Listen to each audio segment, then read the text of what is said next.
Hey guys, I'm Delta Key. Welcome back to Cave Story Plus.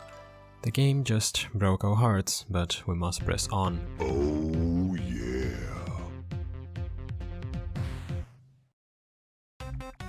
Sorry, haha. You're still alive. There was one back then too. A tough little robot like you. There'll be no end to this if we try to take you head on. I'm sending you to the Labyrinth. And you, too. Huh?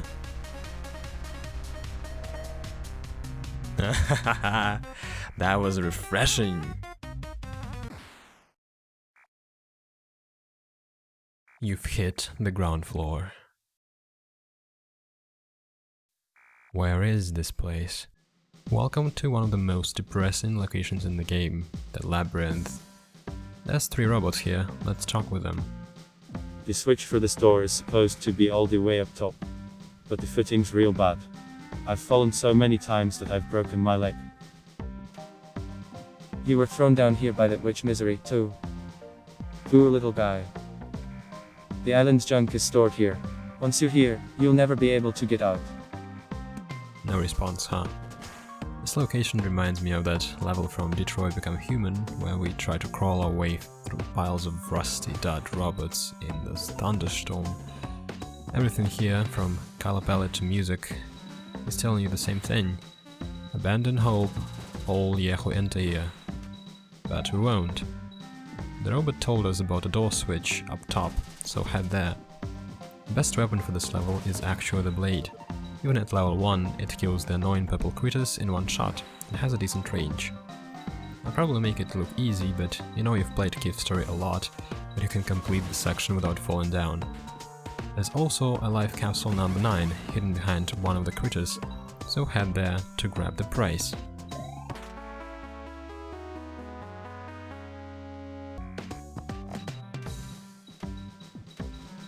The moving stone section is quite tricky. You have to jump on moving platforms in mid-air without falling or getting squished. Get to the terminal and open the door.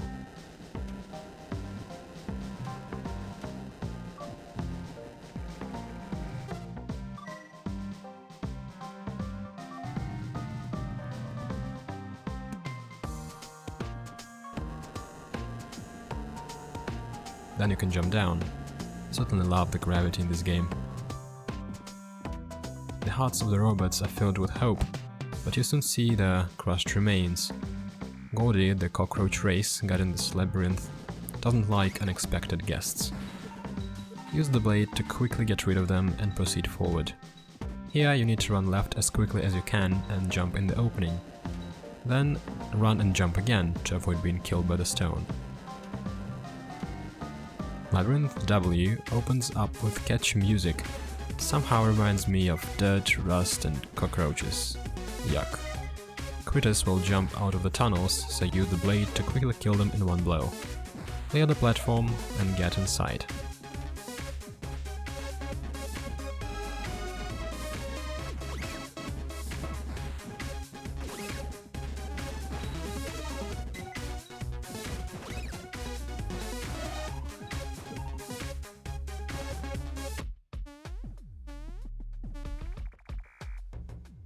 Apparently, Gaudi liked to eat Mimiga, and you kind of smell like Mimiga. Other Gaudi here will tell you the story of their arrival in the Labyrinth. Witch Janka, who met before, locks them here to protect a secret of the island that makes it float in the air. That's why we need a flying dragon to escape it, I guess.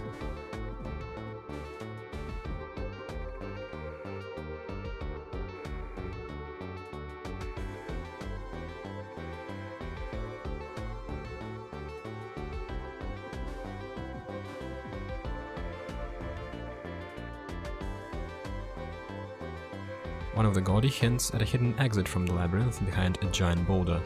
There's also a teleporter here, which doesn't work. We'll open this shortcut a bit later.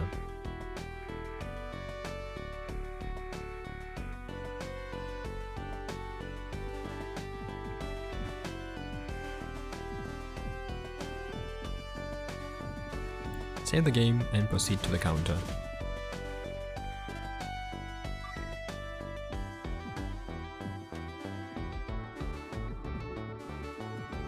The shopkeeper would be glad to sell you something, but the burglar has recently stormed in and taken all the goods.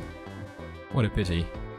He then gives you a very nice upgrade for a machine gun called Turbocharged, which doubles the effective speed of ammo recharging. Nifty. We'll come to this guy at least thrice throughout the walkthrough, so keep him in mind.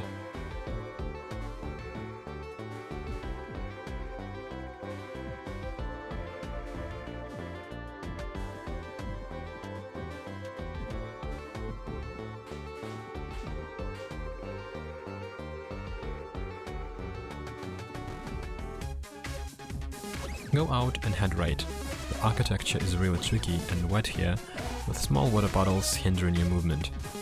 There's a new flying type of Gaudi that throws purple shurikens at you. The projectiles can be destroyed in midair though.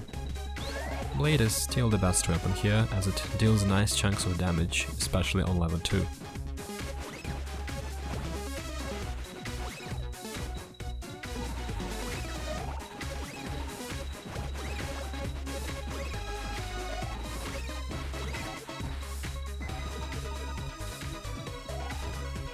Enter the building to meet 2 new characters, Dr. Gero, the physician, and his assistant, Nurse Hasumi. Gero's name actually comes from Japanese Gero Gero, which is the sound that frogs make. Dr. Gero examines your robotic wounds and heals you to full. Our best pal, Colonel Brace, is also lying here, beaming upon seeing us again. She tried to protect the Collins from Balrog and Misery, but failed, and was also sent to the Labyrinth. She's depressed and disappointed. If only there was some way to lighten up her mood.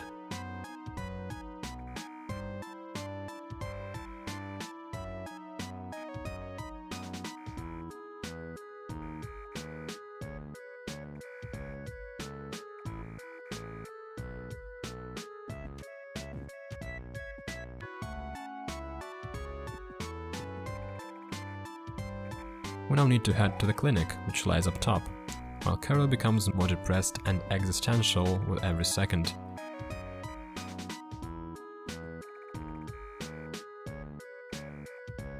Let's help her get better.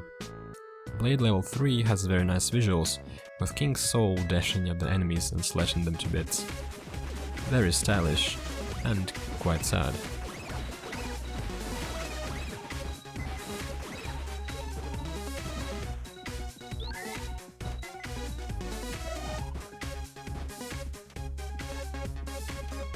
Now you might notice the breakable block up there.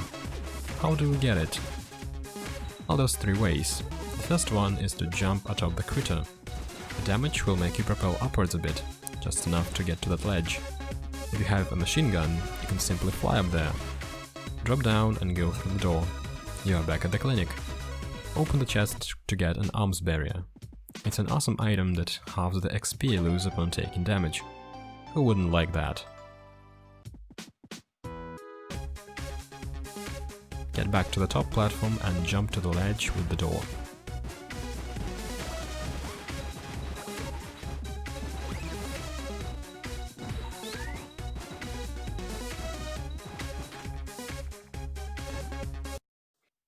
Old Clinic is as eerie as ever, and if you play Dark Souls, you should know not to trust lone chests.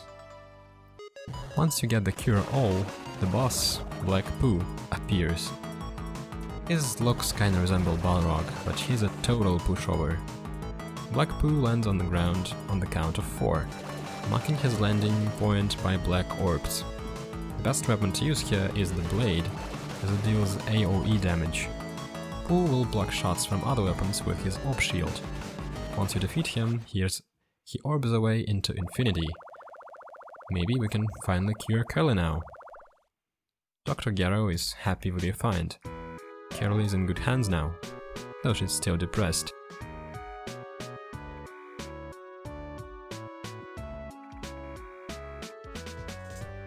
Talk with her to learn about the giant boulder which hides the exit, though it's hardly news for us. Maybe she could help us move it, but not in her current state. Let's leave her to her own devices for now, and let the dog handle it.